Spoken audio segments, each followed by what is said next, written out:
Hi, we're working on grade 3, module 4, or area. We're working on the last input page today, finding the area of irregular rectangles by taking part away, input page. Yesterday, we worked on finding the area of irregular rectangles by putting pieces together. So we broke our rectangles down into two different rectangles and then added them together. Today we're going to make a big rectangle that encompasses the whole shape, and then we're going to take away the missing part. All right, let's get started. We can't blank to find the area of an irregular rectangle. We can't multiply. It's just not that easy. Okay, we can't multiply to find the area of an irregular rectangle. We can find the blank of irregular rectangles by drawing a rectangle around the shape and a rectangle in the blank space. Then subtract the blank rectangle from the blank rectangle. It's a lot of blanks in there. We can find the area. We can find the area of irregular rectangles. Okay? Then subtract the small rectangle from the large rectangle. Okay, so we can multiply, but we can find the area by making two rectangles and subtracting the small one from the large one. All right, we're working with the same shape as yesterday, but we're going to solve in a different way. So this time, our entire rectangle, we're going to make this so that it's a regular rectangle right here. So I could solve this by multiplying. I'm going to pick a light color to color it in with, yellow. I'm going to color the whole thing in, even the blank space that doesn't have squares. So this is my rectangle 1, is the whole thing. And because the labeling gets a little crazy, I'm going to actually just color rectangle 1 yellow right there. Okay, so everything that's yellow is my rectangle 1. And I can solve that by multiplying. So I've got 1, 2, 3, 4, 5, 6 times 4, and that equals 24. 24 squares.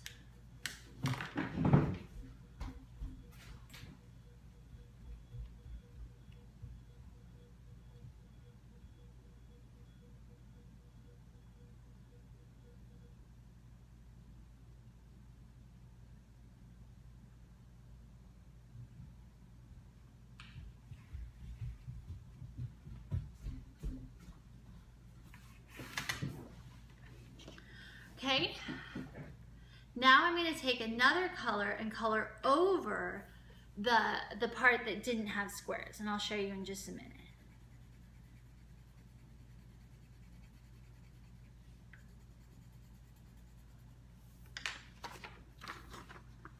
So red, kind of orangish because it's over yellow. Red equals rectangle 2. I solved for the area of the total before I colored this part, just so I could keep it straight in my head. Find the area of the yellow, and now I'm finding the area of the red. Let's see. 1, 2, 3, 4 times 2 equals 8. And I'll show you how I got that 4. I counted along the side. 1, 2, 3, 4, and then on the bottom 1, 2. So that's how I got the square amounts. So rectangle 2 has 8 squares. So 24 started with everything, and I'm taking away 8, and that gives me 16, which is what we got yesterday, so that's good news.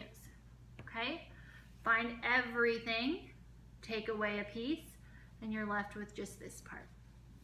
Okay, we're going to do it with this part here. Remember, the first thing we have to do is find the missing side lengths. So I'm going to color in vertical lines, blue, and these highlighters are awesome for this.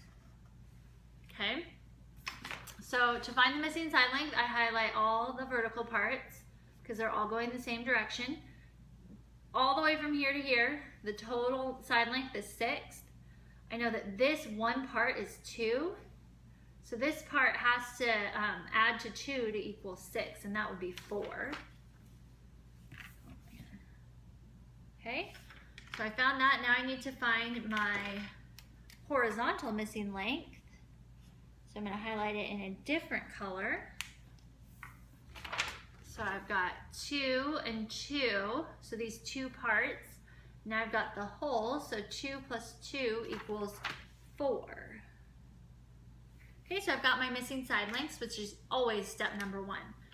Now, just like before, I'm going to make this rectangle have only 4 sides by adding to it.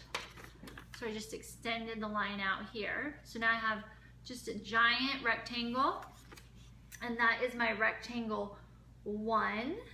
I could go ahead and color it yellow. Okay, I'm gonna choose, let me see if I have another light color besides yellow. I have a pink, let's do that.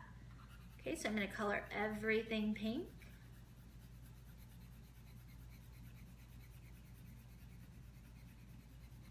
I'm going to color rectangle 1 pink so I remember that's where it's going. Now to find the area of this whole thing, I need to find the side lengths. So this is 6 and this is 4. So by multiplying 6 times 4, I find the area of everything. All these other numbers don't matter when I'm finding the area of the big rectangle. So 6 times 4 equals 24. So rectangle 1 has an area of 24 square centimeters. Same as up here, right? Same as up here. All right, I'm going to find another darker color. I'll use blue. And I'm going to go over the pink. Okay. And color rectangle 2, so I'm showing it as blue. So now I want to find the area of this blue rectangle. See that the side here is 4 and the bottom here is 2. So if I multiply those together, I will get my answer. So you can see how it's really important that you are good at finding area of 4-sided rectangles, because your brain can't focus on doing all these different steps if you're still unsure of how to find the area of a 4-sided rectangle. So if that's where you are, if you're feeling unsure about that step, you need to go back and get more practice and definitely talk to your teacher about that. Okay, so I had my big rectangle was 4, I take away 8 and I get 16. All right. All right, I know this is a lot. Hopefully by this point you have figured out which method you like better for solving area. Maybe for some equations or some areas you want to break it into 2 smaller pieces and then add them together. And for others, you want to make the big rectangle and take away the piece. It is totally up to you to do that. It's time for you to tackle that output page. I will see you later. Thanks.